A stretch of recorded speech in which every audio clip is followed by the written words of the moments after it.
Hello once again. Now we have talked about loss and grief, rather, and we have given a definition. We have talked about how to go about it in the previous episode.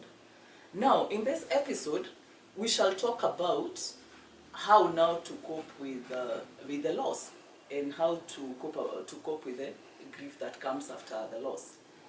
Now, the last one there was accepting. You have now accepted fully, uko aware kila kitu imefanyika. But now, you have to move on. How do you do that? Hapa pia, we have 3 stages. The first one here the first one here is accepting.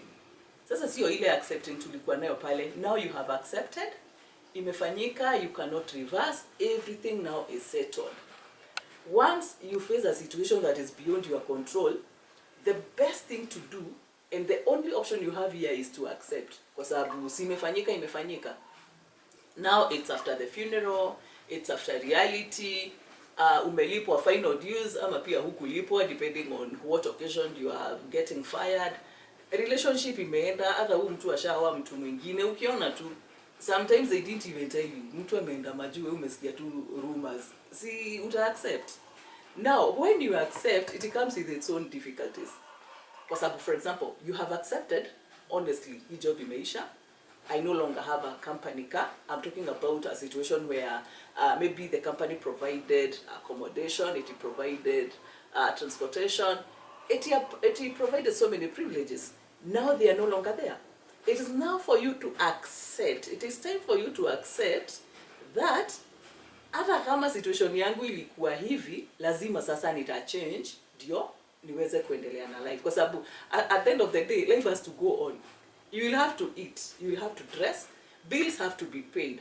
End of the month will come, utility bills will have to be paid by you. Hata kama job imeisha. So now this is the time you accept reality. You talk to yourself first.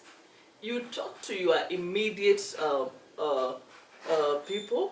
If now you are in a relationship, in a marriage, you talk to the partner, umwambie situation imekuwa hivi na hivi na hivi, you start working together. It even calls for the whole family to be there. For example, you have children. You have to now to get them in the loop. You sit everybody down, because now you have accepted the situation you are in.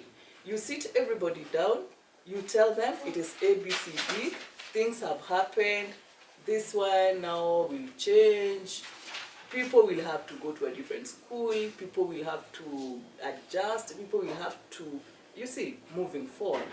Kama nyumba ilikuwa kubwa, we have now to clamp up people together, everybody used to have their own bedroom, we only now have 2 or even 1.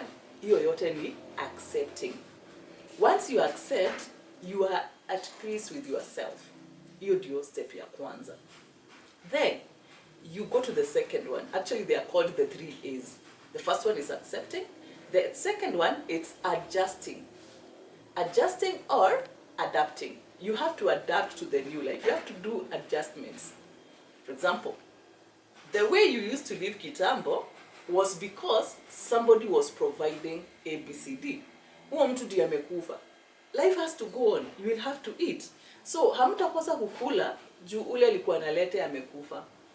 Sometimes, hiyo nyumba mlikuwa mnaishi kwa sababu the person who has died alikuwa amepewa hiyo nyumba na kampuni alikuwa anafanya kazi.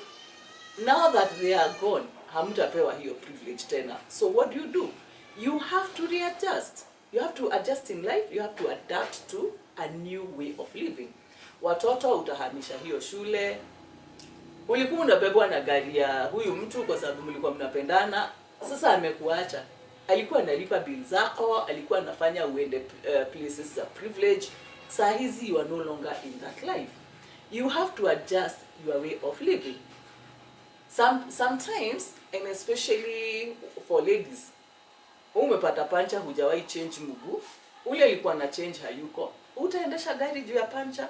You will have to learn to do things that you were not doing before. Na hiyo yote imeoccasioniwa na a loss. You accepted, now you are trying to move on. And you must. The only choice you have is to move on. Hakuna story ingine hapa. It is not easy, but it's possible.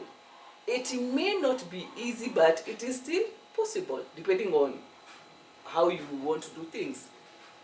Then you have to adapt to the new environment. Sometimes after the society you live in may not be as friendly as you may think. Labda kuna watu, by the way, even after a job loss, watu wamekutenga, wamekuchukia. You will have to start adapting to a new life, knowing that kumbe watu hawakukuwa mabeste ukweli. Sometimes even families, we have heard of women after the husband dies, the in-laws wanna decide, we toka hapa hatukupendi, we hata huku kuwa wetu nini nini. It happens to people. We have to adjust, we have to adapt. Then the third A is now advancing.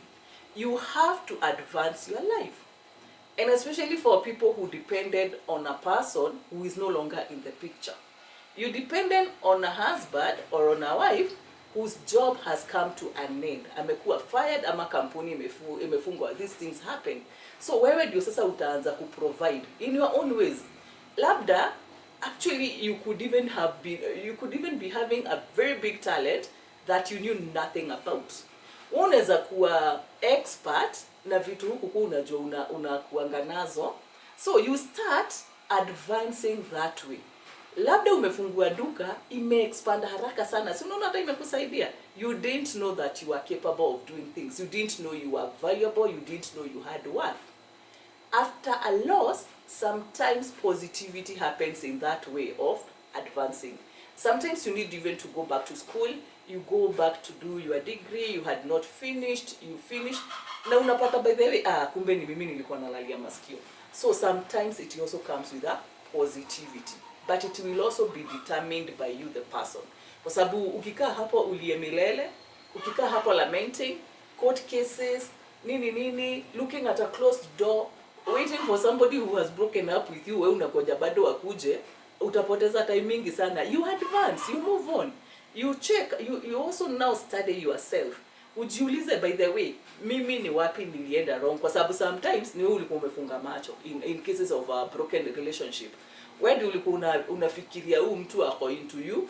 There were so many red flags, there were so many telltale signs you ignored. So wewe uketi hapo, umeaccept, umeadjust na umeadapt, then you advance. This time you look for somebody who respects you for who you are, somebody who knows your worth, somebody who knows your value, somebody who loves you for who you are, not for what you are giving. The moment umejua hizo vitu zote, in your next relationship, you will be careful how much you give. Sometimes you give irrelevant things. Sometimes you overdo. Hizo vitu zote ukishajua zitakusaidia kuji-advance. So thank you for listening to that and for watching it. Na ninajua itasaidia mtu. Kama si wewe itasaidia directly, you may know of somebody who is undergoing that na utamsaidia. My name is Nancy Karoki Ndirango.